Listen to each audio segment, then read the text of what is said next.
welcome on into the podcast. I'm Brett. I am Dorian. Today on You Heard with Nerds, what we're going to be talking about, quite a few things. First, we're going to be talking about the Pirates of the Caribbean reboot. We're also going to be looking at another reboot, the Ninja Turtles reboot. Yep. The Fallout series and My Friend Pedro series. And Hyperscape and more stuff, but starting off, let's talk about Pirates. Yeah, so the news kind of broke within the last couple of days. That Margot Robbie is heading up a new reboot of Pirates of the Caribbean. She will be starring in the lead role, yeah. Right. So this is interesting because I feel like this is a what's the word I'm looking for? Like the actual thing itself, Pirates of the Caribbean, could be anyone. Right. Well, so why is it a reboot? Well, I mean, I think it's like a soft reboot. It's supposed to be set in the Pirates universe. It's probably going to have like some connections or some ties to something along those lines, but it's not going to feature like Keira Knightley, Orlando Bloom, any of the main characters from the new ones that came out. No Johnny. Yeah, I think that's what they're going with. I mean, I don't know if we get a cameo, but it's like if you are on good enough terms to get a cameo with them, it's like why aren't you making the movie? Why aren't you making the movie with them? But yeah, basically this from what I read on, it's supposed to be a female-led project.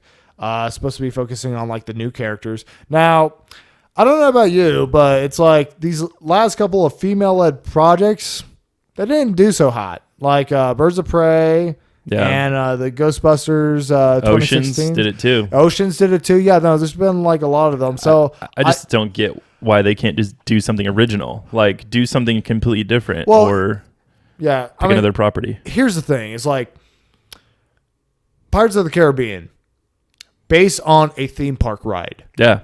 It's had more success than it's ever warranted here. That's really. A short ride too. It's a very short ride here. It's not some epic journey. Right, exactly. So it's like, okay, are you really going to try to like keep putting your eggs in this basket here? I mean, I get at one point, like it was as big as, it was one of the biggest franchises, I definitely remember that in the original trilogy of them. Right, yeah, because I remember the two biggest movies that came out that year were like the third Pirates of the Caribbean and Spider-Man 3, which were both huge at that time. Yeah.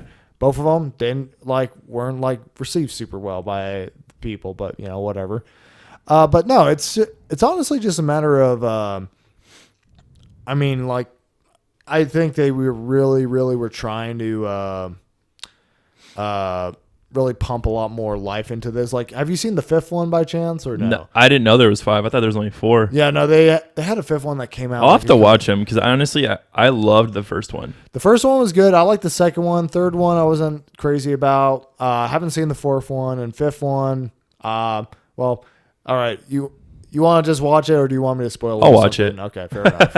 Yeah, because, they definitely set it up for some stuff at the end of that fifth one here. Oh, really? Like, we're talking like Marvel Easter egg stuff. Here. Oh. Yeah, so watch it all the way to the end here. Aquaman? Just kidding. Somebody else. Somebody else. But, yeah, it's just like, here's the thing. I get that, maybe you're not wanting to, Disney as a studio is not trying to go and do a big push for put all their chips on Johnny Depp here. Sure. Just because there's been a lot of drama with Johnny Depp lately. There was the whole allegations of him beating his wife. Now it turned out to be false. It turned out to be false. But at the same time, it's kind of like, okay, well, we've already kind of moved ahead without you on these projects. So yeah, it's kind of sad. Yeah, it's kind of sad. And even if I was Johnny, I would probably not want to work with Disney again, even after the thing. He's like, oh, you decided to abandon me and not even hear me out? All right, fine.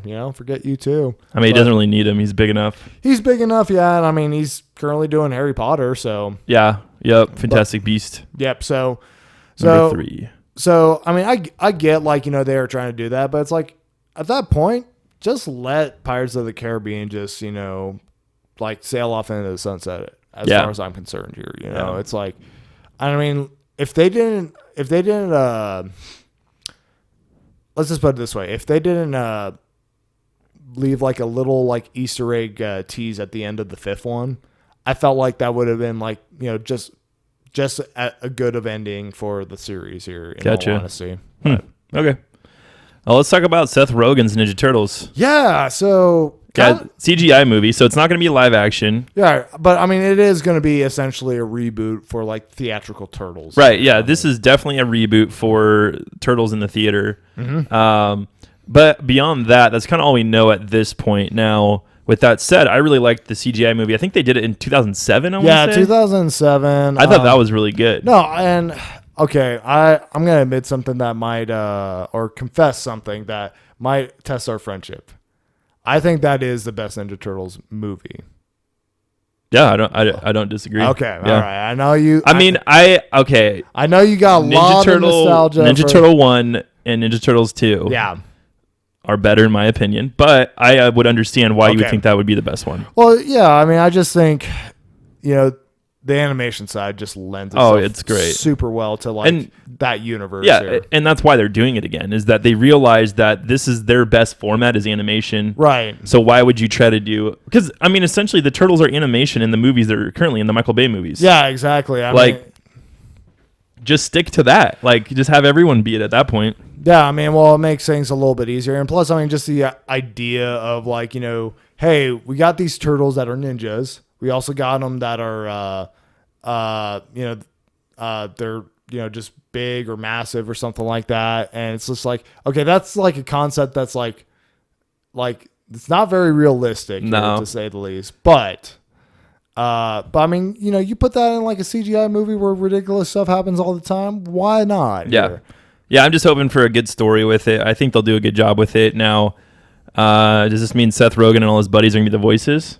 Maybe we get some James Franco action. The Franco brothers. The Franco brothers. I would love it if James Franco did his Tommy Wiseau voice for. He could be like Donatello or like Master Splinter. Master Splinter would be awesome as Tommy Wiseau. Oh my gosh, yeah. No, but I mean, especially Dave, he's no stranger to voice acting. No, he's not here. And I mean, he's definitely got that voice that he could definitely pull off. He played Lloyd in Lego Ninjago the movie. He did play Lloyd, yeah. But he could definitely pull off like maybe a Donnie or something like that. Or I mean, I feel like his voice could be any of them. Maybe even a Leo. Yeah. I mean, maybe not so much a Raph, but I mean, Raph has like a... He could be Mikey too. Yeah, he could. Well, I feel like Raph's definitely more of a manly voice. Seth needs to be Mikey just because he's Mikey in real life. That's true. He's just this laid back guy. Might have a bong hidden somewhere in the sewer or something like that. He eats a lot of vitamins. Clearly. But no. Yeah, This is a franchise where I feel like rebooting it constantly is not a big deal. These characters are timeless for the most part. It's going to happen. It's going to keep getting recast and different voice actors. Yeah. I would like to see actual voice actors voicing the characters though. I think I'm trying to think of who voiced Leo. I think it was... in the CGI one? Yeah. Oh, man, I don't know. It's the guy that voices Obi-Wan. Oh, James Arnold Taylor. Oh, okay. Yeah, let me pull up that cast list real quick here. So... I know Chris Evans was Casey Jones in that movie. Chris Evans was Casey Yeah, Jones? and then Sarah Michelle Gellar was April. Yeah, and then they had Patrick Stewart as one of the main characters. The bad guy, I think. They had Lawrence Fishburne do the narration on that, like at the very beginning. Let's see here. Mako was Splinter. Mm-hmm. Let's see here. Our buddy Uncle Iroh. Yep, Uncle Iroh. God rest his soul. Let's see here. Mitchell Whitfield as like Donatello. James Arnold Taylor as Leonardo. Yep. Good old Jet. Mikey Kelly. Oh, Nolan North as Raphael. Yeah, I knew that was the other big one. Yeah, about one. Yeah. No, I mean that was actually a pretty decent cast. Those are all huge voice actors. Yeah, that were playing the Turtles. So you could get those guys back. Like James Arnold Taylor was still doing voiceovers. You obviously could, but I mean, I feel like the trend is nowadays is like you need to like if you want people to care about the voice or the talent that you're putting behind it, you have to get people that adults know. Like how many John Ralphio. Well, right, but like how many Pixar movies or like just animated movies in general. Like the last That's Pixar true. movie had Tom Holland and Chris Pratt. You know, you got like I remember when the Bee movie came out, like the fact that Jerry Seinfeld was going to be playing an animated character is like, oh, okay, you know, or yeah. So I mean, I think like, you know, with the whole Robin Williams, like, you know, iconic, you know, voice talent or whatever. I think that's kind of becoming like more of the main staple here. Yeah, like Amy Poehler in Inside Out. Yeah, I'm not saying they won't get. They'll get some ringers in there, but I don't necessarily think they have to be the Turtles. Like kind of like the old animated movie where you got Chris Evans to be Casey Jones, Mako with Splinter. You know, have these. I mean, because depending on the budget of the movie, that's really what I think determines it. Like you could have a couple ringers in there that have their lines, but aren't as central as the actual Turtles themselves. Yeah, I mean, you know, and it's like the thing is, like, I personally don't care whether or not, like, you know, if it's like a famous actor or not. I just want like a decent voice. Right. Here. And I mean, yeah, if it's a voice actor, you know, I don't care. It's just whatever. It is what it is, I guess. Yeah. COVID's at it again. Oh yeah, big time. So yeah, AMC gets delayed again, about 2 weeks out from where they were going to launch, which is mid-July. Let's say that. Yeah. So this news has been kind of happening like across a couple of weeks. We haven't really been covering it as diligently as we should have, because it changes like every hour. It really does. And so I mean, but now we got kind of like a nice chunk of news just to kind of just. Yeah. Do all in one. So you got the delay to the 30th of July. Yeah, for AMC. Yep. And then I think Regal and like I'm guessing they're around the same time. Cinemax, they've also delayed their reopenings too. Yeah. You have to wear face masks now. Yeah, which was at least like in AMC, which I think Regal is requiring it too. So like that was something that originally wasn't going to be required. They were saying that we're just going to let people you know, make their own judgment on that, which, you know, but I guess not anymore. I mean, legally, I don't want to get into it, but they can't require you to wear a face mask. That's a $1 million question nowadays, isn't it? Here, like what, like how far can they enforce, like, you know, mask on you here? Right. But that's a topic. That's neither here nor there. That's a 10/10 gets delayed again. Yeah, no, but that whole mask thing, that's like we'll probably have to talk about it on, like, You Heard with Political Scientists or something. That's like our that. second podcast coming out never. Yeah. Or maybe if we end up getting Patreons and they want to hear our views on that stuff, they can pay. You guys can pay some money to hear that. Like, you know, you want to hear what we say behind closed doors. You know, like become a patron. You got pay it up. Yeah. No. So the Tenet, 10/10, as you like to mention. Which who knows if that is actually like the big plot twist here. You know, but Could be. It's delayed. It went from being delayed to. About a month pushback now, isn't it? From its original release date, But it was going to be coming out, I believe it was July 30th, July 31st. Now it is being delayed to August 12th. Yep, then we got our friend Mulan. Yep, Mulan is now delayed to August 21st here, which I kind of almost felt like that what Warner Brothers was doing is they were kind of saying like, hey, let's kind of step back and watch Mulan, see how that does, see if it see if it sinks or swims. And Disney's like, no, we're not going to do that. Yeah, like, no, you guys can do it. Yeah. So obviously not great news for those of us who want to go back to the movies. And I mean, obviously it's a sucky deal for everybody because COVID is still around. It's not. You know, the summer isn't like really slowing it down as much as I think people thought it was going to. But for us where we live, it's been a colder summer than normal. Yeah, it has been. Like we just had rain this last week and it was like 60 or something like that. Something like that. High 50s. Anyway. But you know, with that said, I mean, I'm sure this information will change again, so just stay tuned for that. Oh, big time. Yeah, no, I mean, at this once rate, August hits, I think it's just going to be like, we're just going to push it back indefinitely. No, I honestly think that's ultimately what it is going to happen. You're going to see they're going for the New Mutants playbook here. It's just like, which that movie's still never coming out. Oh, I mean, it's like, especially just given the circumstances right now. Yeah. Honestly, if Disney was smart, that'd be the movie that does it. Oh. Put that movie at the theater and see what happens. honestly, yeah, because it's like, what do you got to lose at this point? That's what I'm here, saying. Like, you know? go do that and do a digital release like a couple weeks later. And the thing is, Disney, it didn't cost you a thing because the movie was already made here, and then You pretty much acquired it. yeah, you just acquired it. Just say like, all right, if you guys want to go back to the theater so bad, watch this scary movie. And then people are gonna be like, I don't want to go. yeah, I don't want to go. yeah, something But- I don't know, but yeah, I mean, no, it's at this rate, you know, I don't really know what, because we're recording this on July 3rd here. Mm-hmm. So we're about a month and a week out before, you know, all these things are supposed to, like, you know, be happening and all that. And honestly, I don't really know what a month and a week is really going to do, just given the trend. I feel like, No, I you mean, know, these like I s- studios like- and companies are going to say too risky. yeah, it doesn't matter. Yeah, it's at this point, I think it's just gonna be delayed. No, it's just going to be continuum here. I mean, So, yeah. all right, let's talk about some TV news. Yeah. Fallout comes to Amazon. So Fallout the game is getting a series on Amazon Prime. Yeah, which is kind of crazy to me just because there has been like talks and like projects for Fallout to become a TV show ever since like Fallout 3 came out like in 2008 or something Oh, wow. like that. So it's been a long time coming, I guess, but now it's happening in an official capacity. They put out a teaser. They're saying that, you know, the creators of Westworld are going to be essentially producing this, and which are going to consist of Lisa Joy and Jonathan Nolan, who is, you know, Christopher Nolan's brother. So he worked on the Dark Knight movies with them. Yeah. Okay. Yeah.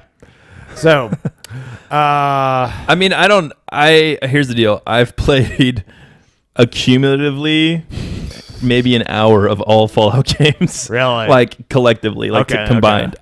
They were never games I could get into. I like the concept of it as a show though. I do like kind of that post-apocalyptic, like guy in a mech suit. There's probably gonna be crazy action, I'm guessing. I'm sure there is. I mean, and you know, it's going to be like a mature TVMA. Oh yeah, it's gonna be.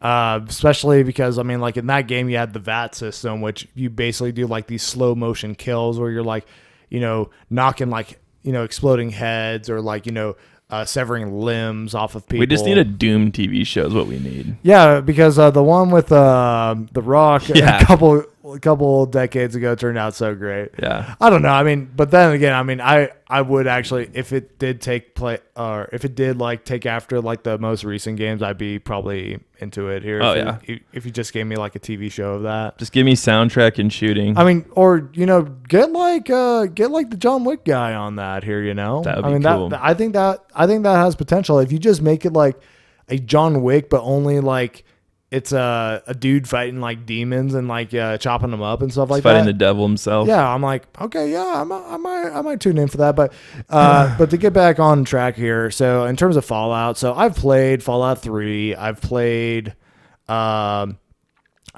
Fallout 4 as well. I've maybe sunk about like, I don't know, like 30 to 50 hours in on like both those games here or something like that over the course of, you know, some time. And I mean, you know, they're fun. I mean, I'm just not really that big of a fan of them. Like I don't think this show is really going to do anything for me just because, you know, the whole atmosphere, the whole lore. I mean, I feel like, I don't know, like in terms of post-apocalyptic stuff, there's more interesting versions of that here. So, yeah. Along with that, I mean, in a completely separate vein. yeah, speaking of about that John Wick creator guy here. Well, we still got Mando stuff Oh, real yeah, quick. all right, fine. We'll talk about my friend Pedro in a second. All but right, yeah. So yeah, Mandalorian's getting some love. So Lucasfilm, and this is no surprise to me, this is just something that they recently announced that the world is growing for Mandalorian, meaning they're going to be putting out novels. Yeah. They're going to be putting out comic books that coincide and will tie to directly this universe that they have with Mando. So I think that the first thing they're doing is like a visual dictionary, which, you know, who cares? I mean, I don't care too much about those. Like it'll just explain stuff in the show a little bit better. It's just gonna like give like little factoids and like stuff to like, you know, break out at your like your nerd friend party and say, "Oh, did you realize that Beskar steel actually has like regenerative properties or something like that?" It's just like, you just sound like this. You sound like you got like the biggest nerd cred, like at like your local Comic-Con or something like that. Yeah, I like this. I like seeing interwoven stories and stuff like that. I think they're gonna do like a young adult novel and then like a junior novel. Interesting. And then I think they said they're doing some comics with IDW, which is interesting because Marvel owns Disney. Yeah. Or Disney owns Marvel, sorry. Yeah. So I thought it was interesting they're going with IDW, and I'm guessing that must be a subset of Marvel. I don't know. I honestly don't know on that whole process here, but yeah, I mean, no, it's honestly cool to see this kind of get expanded out a little bit more here. I mean, I probably won't get really all that much into it just because I feel like, you're the Mandalorian, your expansion off of essentially the original trilogy of Star Wars here. Yeah. Now you're expanding off even more, so it's just kind of like I think what this could do is give us some more depth to characters, maybe like fill in like maybe some gaps or something like that. Yeah, that's all it's going to be. I mean, well, especially like the Mandalorian, you can like do a lot of stuff like that just because you have like him and the child going on like just these standalone adventures here, and I can even see it being more about like Grief, Karga, and then like Cara Dune. Yeah. Maybe even just what's his name? The I Have Spoken. Oh, I can't remember what race he is, but yeah, I don't know. He was the guy. He was played by Nick Nolte. Yeah, I forget what his name is here, but him. We could do. There could be a backstory to him. Yeah, a little bit of backstory to him here, but no, it's I mean, it's nice to see that Mandalorian is not just being treated as like, okay, this is just like this thing that we threw some money at. It was fun. Now we're not really doing a whole lot with it. It's like it's becoming like it's becoming a mainstay for Star Wars here, which I mean, right now I feel like this is Star Wars' best property that they have going right on now. Yeah, now. Like, the whole new trilogy didn't quite really do it for me, as we've discussed on like our Thursday throwbacks and whatnot. But yeah, I do like that Disney is like putting more attention and more love and care into this new spinoff here. Yeah. We talked about it a minute ago. My Friend Pedro. Yeah. They got a TV show coming. We broke this a little while ago. Yeah. Rated R, John Wick is it the creator or producer? I'm not. Basically the guy who is responsible for creating the movies here. Okay. So yeah, he's going to head up this franchise. I don't know. I mean, basically it's going to be a TV series. It's going to be like 30 minutes long. It's going to be a dramedy, which is like about a talking banana and a guy who shoots people in the butcher shop here. I mean, I don't. Okay. Yeah. So I mean, I understand. Is it just going to be insanity where you could bounce bullets and stuff like you can in the game off like frying pans? I'm sure it's going to be. Yeah, I'm sure. Like that's probably the appeal here. Some Max Payne action where you slow down time. Oh yeah, I'm sure it's going to be like, because I feel like why else would you do a show about this here if you're not going to like include some of that crazy, wacky, zany stuff that you can do, like get a sawed-off shotgun and you're like skating around on a skateboard, like just shooting people and all that. Yeah, I think this is going to be pretty off the chain here in terms of like it's all that. I mean, I just don't understand the whole dramedy part of it, unless like that's just say, oh, we just gotta add some dramatic elements. Well, or like there might be like like an episode, kind of like how like every now and again, like maybe in like a animated show that's like a comedy or something like that, or like shows that are comedy, you'll have like a really like real character moment or something like that. Yeah. Maybe something along those lines. But I mean, but as a whole, they're comedies, and I mean this I feel like is more of an action comedy, really, if you're going to break it down to it. But I just don't get like where the whole drama side is supposed to be coming in to play on this one here, to be honest. But Gotcha. yeah, and so I'm just hoping that they just really commit to like just the over the top ridiculous action. I think that's just what it needs to be. Yeah, agreed. Yeah. And now we're gonna skip. We're kind of fading in between video game and TV show at this point, but like because obviously Pedro is a video game. Yeah, My friend Pedro, that's gonna be a TV show. Game, yeah. Now let's talk about some video games. Yeah. So we got one of my favorite games, honestly, Crysis. That whole trilogy. Mm-hmm. They're in Crysis. Yeah. Literally. Yeah. So it's now delayed due to an underwhelming leaked footage that happened.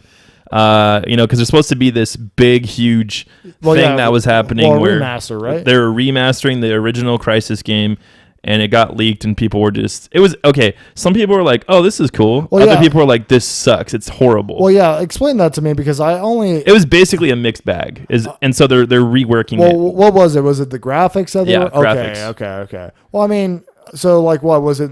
Were they expecting it to be like remade from the ground up, or?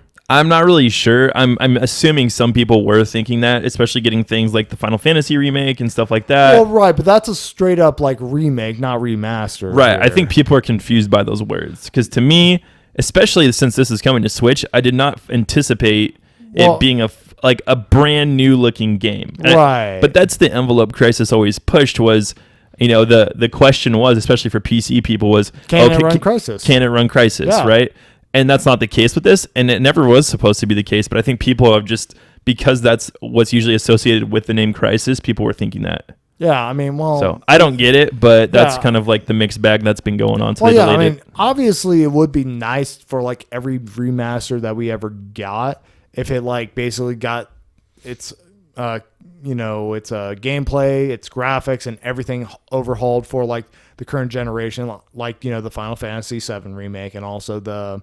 Resident Evil remakes that have been happening as of late here. But I mean, that's just not realistic here, This is, especially given like, with COVID and all that, like game development is, becoming a little bit trickier. There's a lot more workarounds here. So I think like remasters are kind of what you might see becoming, in full force come next year here, just because it's just like, people are just having a hard time, developing new stuff. They're not going to be able to, they got to work from home. They're not going to have the benefits of like all the technology that they have, the motion capture technology that they have in like studios. So yeah, I think, like stuff like the Crysis remake, remasters and all that, I think you're going to see more of for probably 2021, possibly. We'll see. Yeah. All right. Let's talk Hyperscape. It's a new battle royale coming from Ubisoft. Yeah. Looks cool. Yeah, no, it does. So yeah, I mean, it's basically, battle royale. You're going to be playing with like, a bunch of other people. I don't know what they said what the player count was. I'm just going to assume it's 100. Probably 100, yeah. But one of the things that's a little bit different is it's a instead of like being like on an island and having like a whole bunch of different environments that you usually go to like in battle royales, it's actually a city. And so it's basically modeled after Paris, and what it's really focusing on that's kind of different is verticality. So you're going to be like getting up on top of rooftops with these. You're going to be smashing into windows and doors and houses and like going out into like the interior of like, these buildings and stuff. And basically, from what I could tell from the gameplay, there's no fall damage. But there's also not like a parkour mechanic per se where you're like, it's not like, in Assassin's Creed or Apex. Yeah. Where you're like, just like pressing a button and then you're like wall running or you're like, climbing something or whatever here. So, kind of seems like maybe a little bit of missed opportunity, but I get what they were probably trying to do. They just they didn't want to be accused of copying Apex here. But, but it's, so one of the things that's kind of different about this one is like Call of Duty, Warzone, and I think Apex Legends, you only get 2 guns. Right. But what you're focusing on picking up is different abilities. And one of the cool mechanics about this is when you're going through and looking for loot, you'll like get like the base version of guns like on there, right? Now let's say like I have like example an assault rifle, and I like this assault rifle. I like how it feels, blah blah blah. Instead of like saying, "Oh, I found a blue assault rifle," or I found like the gold assault rifle, and I'm gonna switch out for that. You actually go over, you pick up that assault rifle, and then it basically builds up to an upgrade here. So if you find the same assault rifle or the same gun, gotcha. You're basically you're working your way to upgrading that. So like, that's cool. So I like that. So it'd be like, okay, yeah, now I have an assault rifle that has a larger magazine or something like that, or a better rate of fire. That's cool. I like that. Yeah, that's a cool concept. No, it's a cool concept. And another thing that makes this game kind of interesting is so it's when the whole battle royale thing, typically like the circle closes in, and it just hones in till like everybody has to come into one spot. They're kind of doing things a little bit differently. What they're doing is like it's not going to be a circle. It's going to be like parts of the city are disintegrating. Right. And you have to get out of there. Same concept. It's just not like it's basically just not like, just a circle here. It's like areas will decay. Yeah. Just areas just decay, but more or less here. And then, and then it can come down to like, last man standing. But I guess like at the very end of like the whole like disintegration phase, there'll be a crown. Yeah, whoever picks it up. That'll be like, that will spawn, and whoever gets it first will win. That I think you have to have it for like 40 seconds or something. Yeah, 40 seconds. Or kill the other people. Yeah, well, yeah, 40 seconds. So basically what this is going to be doing is it's going to basically make it so people can't camp and like just hope that, the circle or like, the doesn't close in on them here, and they can just hide out and survive it. But yeah. Well, we'll probably play it. We probably will. Yeah. I mean, it's going to be going into like a beta, I think, this week. I don't know if I'll play it on PC just because I'm not a PC guy. But once it comes Valorant, to like console and all that, Yeah, touch. Yeah. All right, so I don't like what this says. Yep. So this is just for base, right? Yeah, so for base. $70 potentially, and a lot of developers are getting on board with this for next gen. Yeah. So EA is the one that's coming out basically and saying, I think it's EA that does the NBA 2K and stuff like that. I think it actually might be 2K. I guess it is 2K, huh? Yeah. Yeah, so NBA 2K, which I'm guessing other things, maybe other sports games that are done by the same developer are going to be the $70 like mark. Madden or something along those lines. I mean, come on, like EA is not going to pass. I think Madden's EA though. Yeah, I'm sure it is, but I don't think Madden's going to pass up. Or sorry, no, and a lot of people even this morning I was looking are looking at that price point for their games as well, $70.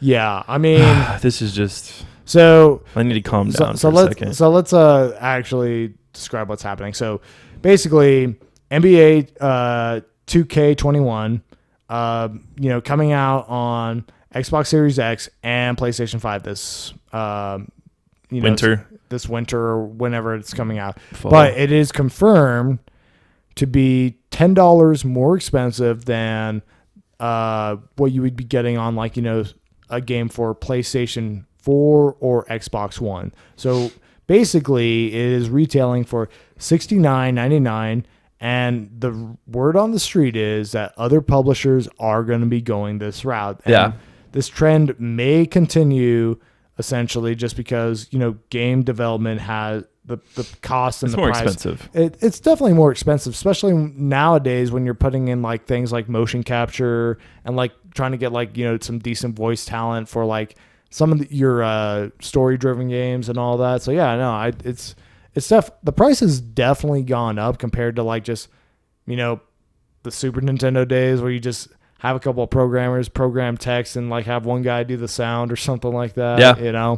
But yeah, so I mean, my thoughts on all this here is like, I understand game development costs, more money, and they've been trying to kind of find what's going to be the best middle ground to like increase costs and,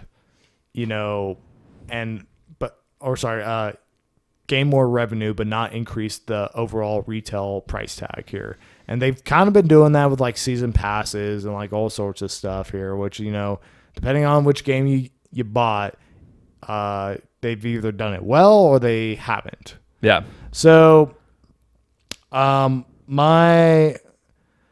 theory is like pretty much anything that's an annual release will be $70. And I think you're also going to see the free to play model skyrocket in like user base. Oh, yeah. Like anything Especially that's free to play. Because I mean, here's the thing is like, I remember when games jumped up to $60 because that was like right at the end of like the GameCube, PlayStation 2, and Xbox here. Like once as like, you got to Xbox 360, PlayStation 3, the standard became $60 for your video games. And, at first like, oh, I'm just like, all right, I'm not going to bat too many eyes at that. I'm like, okay, whatever. That was also when they didn't really do DLC and stuff, though. I mean, DLC was just happening here, but yeah, so. Because you got to think, okay, first off, $70? Yeah. Hello, rich people. Brett is joining you. Like, well, you got to be rich to buy these games. Well, maybe not because you're going to be down $70. Yeah. So basically, how I look at this. Yeah. For any game nowadays, not any, I would say most games nowadays, you're paying $90 for the full game. If you are wanting to get all the content, especially like for like, something like if you're even getting Smash Bros. Yeah, even Smash Bros. Yeah. I mean, well, heck, man, like, geez, I think like the total amount just to get like every character, and I'm not even talking about the full content, like, all the costumes for your Wii fighters that have come out over the course of that game's launch. I've probably put in, gosh, because you got $50 for the base game. 60. Oh, I guess it was 60. Yeah, 60 for the base game. You don't buy your stuff at Walmart. No. The Fighters Pass, the first one, $25. So that's $85. And then this last Fighters Pass was $30. So yeah, I've already put $115 into $115. My math's probably off, but it's around there. Yeah. I mean, and the thing is like, I don't buy like a ton of video games all the time. So for me, this is worth it just because I love Smash. I like to be up to date on it and I play it consistently. So it makes sense for somebody like me. But yeah, I mean, if it's like, but if you're like somebody like, like when we were playing Mortal Kombat here, it's like, okay, yeah, we got this. We pretty much saw and everything we wanted to do within a couple of weeks. And then it's just like, oh yeah. So like a lot of the good stuff that you probably wanted out of that game. Yeah, it's in our season pass. So you got to wait for it a little bit, and you also got to pay us more money here. Yeah. It's like, I think that's the one that really soured. Oh yeah. No, they're the NetherRealm. NetherRealm. Yeah. They've hosed their people so bad. Yeah. Not just with Mortal Kombat X, but Mortal Kombat 11 as well. Yeah. But like their free to play model, I think is the route to go. In the end you'll get more revenue. Yeah, I mean, or at least like, I think Killer Instinct had like I hadn't like touched base with it, so I don't know, and I don't know what the fan base of that game's looking like on like whether or not they like the model or not, but they had like a free version of that game. You can only play as like one character, but like they would rotate like characters in and out here. And so it's like, okay, you can do this and then you could like buy characters individually or something along those lines or something like that. So interesting. Yeah, no, I mean, I think if this is going to be the thing, you're going to see a lot more experimentation on like, cheaper ways to buy certain games. I mean, and who knows whether or not like this will be a trend that every developer follows through. I mean, I think if you see like a developer put their game out for like $60 versus like, some of the big corporations like the Maddens, the NBAs, like the annual releases kind of games and all that. If you see like those guys will be $70, probably, no doubt in my mind. But the ones that, buy it for the ones that are putting their games out there for $60, that's automatically going to earn some goodwill towards from the gaming community for one here. So, we'll see. I mean, I think we'll see how it goes, just because, I mean, obviously, these annual release games, I think, are really okay. I'm going to rant a little bit. I think the idea of them, like, saying game development, especially for like these big companies like Activision, EA, 2K, these guys, it's like, yeah, your costs are going up, but you also release a new version of that game every single year. When, like, I don't understand, like, you couldn't just have like a DLC package that, like, updates the game and like gets you the new players here, like, because I mean that's the whole point of Madden. Correct me if I'm wrong. Is like, yeah, you got the new draft, you got the new draft, you got all this, and you can literally do an update. It's not hard. It's 2020, people. This is how things are done now here. Yeah. So like, no, they're hosing us hard. No, and it's like, and the thing is like, so you're gonna like say, okay, we want $60 or now $70 from you every year to play a game that's a little bit different here. Granted, I mean, I'm not, but it's like even like the Call of Duties, or like, let's not even talk about like the things that legitimately change every year. It's like Call of Duties or any of these. How many like, wars are there going to be? Yeah, well, exactly. And it's like, you could just take, I don't know, 2 years, 3 years. Give us 3 years to just enjoy the game. Enjoy the game. Like, make the best freaking game you can. Yeah. And then, like, wait, and then make the next best freaking game you can. Because, honestly, if they did that, I'd probably be playing a lot more Call of Duty, just because. I lost track of where we're at with Call of Duty. Like, I don't even know. I don't know. But it's like, honestly, because, I mean, I like the gameplay of Call of Duty. I like the campaign missions. I think they're solid, but it's just oversaturation. But, I mean, obviously they sell well every single year that they come out here. So who knows if this is going to be a thing. But, I mean, we're getting to the point where we're like what? Like maybe 20 years down the line, we're going to be paying $100 for a freaking video game. The base. Yeah, the base version. It's like, that's insane to me. Yeah. With that being said, let's head into our roundtable review. Yeah. So speaking about corporations hounding us for money, Nintendo. Yeah. I get to talk about how much of a sucker I've been because I just bought the Smash Fighters Pass Volume 2 or whatever it's called. Yeah. And the new character Min Min's out here, so. Played around with her a little bit and got some first impressions. So definitely unique. She fights different than any Smash character that's been before here. So I mean, you have like a tendency to like expect certain things from a Smash character, like okay, yeah, this, okay, they have like this amount of special moves and all that. Wrong, you are. Like basically, like her side Bs are. Well, let me get into a little bit more detail on this here to explain it better. So your A button is one arm. Your B button is your other arm. Yeah. Interesting. So basically so kind of like ARMS, like the actual game that's based on, you're throwing these you're throwing your arms out individually here. So that's kind of cool. So basically, because they could be different things, right? It can, yeah. I mean, like I don't know. I forget if it's the right or the left. I think it's the left one for the A one, but that's always the same. It's always going to have like the dragon attachment, but but I think you're right. The one that you control with the B button, you cycle in 3 different options. You have like a discus, which is like kind of a quicker long range attack. Doesn't do much damage, but good to like, interrupt like, to like, get some like far away hits. And then you also have like another dragon head, which, it's like a medium range, does decent damage, but it can also shoot a laser out too. But you run the risk of like being like in your animation for a longer period of time.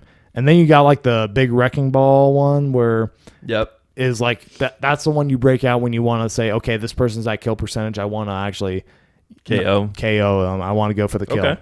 So yeah, so I mean, definitely unique. And you can like some of your tilt attacks, like you can actually move while attacking here. So like you could be moving and extend your arm if you do a certain attack here. Interesting. And then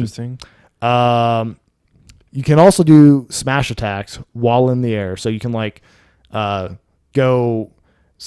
extend your charge it up, extend your arm out while it's in the air and stuff like that. So that's cool. Yeah. So basically, the character seems to be very good and designed for like edge guarding, ledge trapping, making sure that your opponents can't, or making it very difficult for your opponents to come back to the stage when you knock them off. Not very good for juggling aerial combos. Just doesn't have like that. It's more like a horizontal game than like really a vertical game for the most part. And recovery is not that good.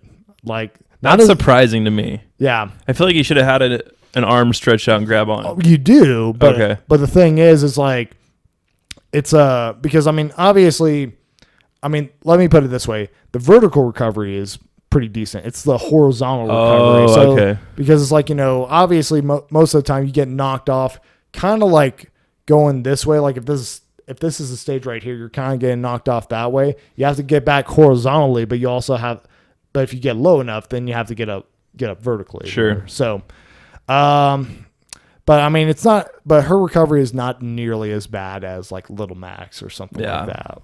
And then, in terms of like just overall thoughts, I need to play a little bit more to get a better feel from her. But just from what I've seen from what people have been doing with her online and like, what pros have been doing with her in videos and stuff like that.